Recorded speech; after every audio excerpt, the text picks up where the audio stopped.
Hiki Kiswahili kikubwa kuliko mtu mmoja, na lilopo ni kwamba sisi wengine tukishaondoka tunaona matumaini yapo kwamba wakereketwa halisi wanaotaka kukipigia debe. Ni miaka 5 sasa tangu alipoondoka katika uso wa dunia Profesa Ken Waliaula Walibora.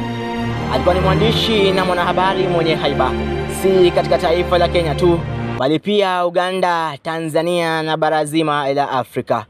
Huyu bwana kweli alikuwa ni shujaa, jasiri, gwiji na kipenzi cha wengi.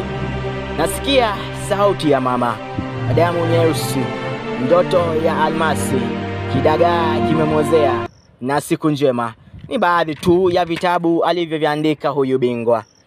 Hakika ni dhahiri shahidi kwamba tuwezi kuvivaa viatu vyake marehemu Profesa Ken, lakini itakuwa ni bora ikiwa tutafuata nyayo zake.